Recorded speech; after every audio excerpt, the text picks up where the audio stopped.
This is from Senator Tim Kaine, who's a senior Democrat who is on the Armed Services Committee.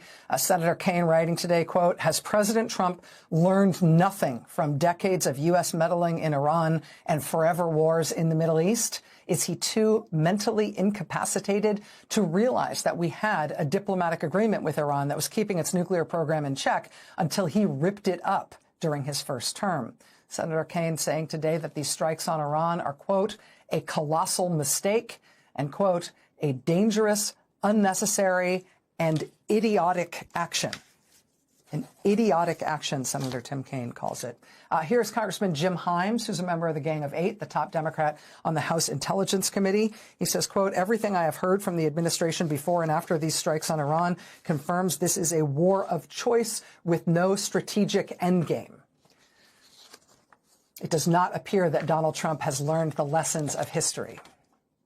Joining us now is former Deputy National Security Advisor Ben Rhodes.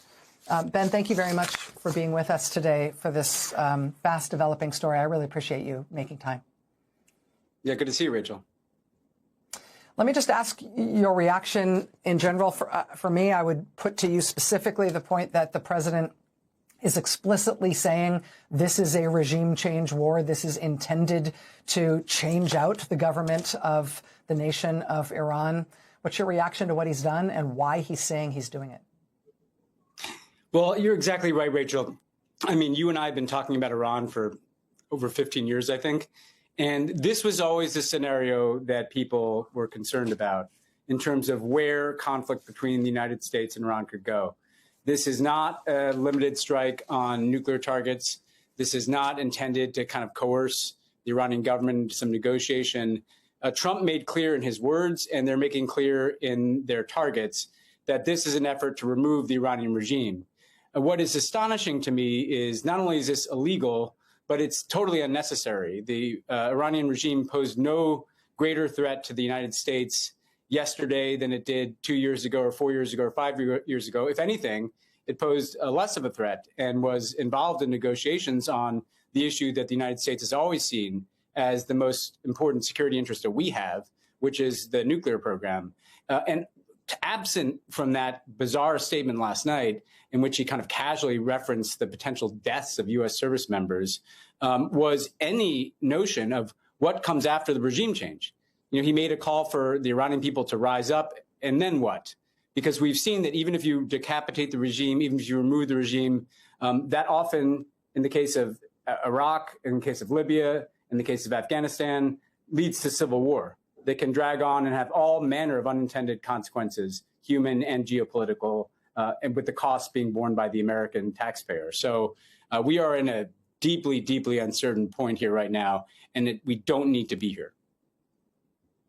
In terms of what might happen next, and if we take the Trump administration, I can't believe I'm saying this, if we take them at their word that they are trying for regime change, I mean, if they were trying to make plausible some sort of populist uprising of the Iranian people to take over their government, to throw out the regime, to confront and defeat the domestic security services, and to displace the Ayatollah and his regime, and to install something totally new, presumably there would have been things that the U.S. and its allies could have done to try to build up the capability of that kind of a domestic populist force. Is there any sign that we've done anything like that to actually support the Iranian people toward the type of regime change they seem to be fantasizing about? I really can't see it, Rachel, because, look, this isn't like in Venezuela, where you took out the leader and essentially left the regime in place, and Delcy Rodriguez, the vice president, becomes the president. They are targeting not just the supreme leader. They seem to be targeting all manner of regime targets. So it's not even decapitation. They seem to be trying to kind of destroy some of the key edifice of the regime itself. And that leaves a vacuum in place in Iran. Now, inside of Iran, the people that are most heavily armed and therefore prepared to seize some vacuum are the more hardline Revolutionary Guard Corps. If you look at the only potential play that has been made about some future government, it was outside of the country with some of the engagement with Reza Pahlavi, the son of the former Shah of Iran, who has some support outside the country. But if you talk to analysts inside of Iran, the idea that you're just going to re-import the son of the Shah into a country of 93 million people with a deeply ideological and entrenched regime, heavily armed factions, and have some transition to democracy. By the way, with probably no foreign forces on the ground. It doesn't seem like Trump has a lot of appetite for that. I just don't see the plausible scenario where this leads. I mean, I could see a situation where Iran is fighting back, their leaders getting taken out. There's some kind of capitulation, but even in that scenario, you still have the elements of a broken regime and power vacuums in Iran and the potential for violence and civil conflict.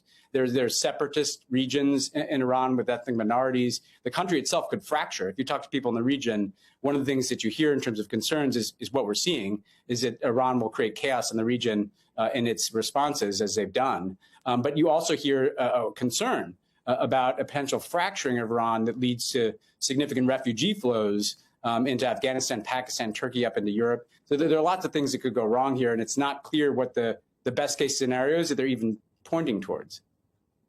Right. And when people talk about this blossoming into some sort of region-wide conflict, it's not necessarily that it is a region-wide war. It may be region-wide instability and chaos. And that's part of the reason why. Ben Rhodes, former Deputy National Security Advisor. Ben, I know we're going to be calling on you over the course of the day and into tonight for further advice and analysis on this. It's really grateful. It's really helpful to have you here. Thank you. Thanks, Rachel.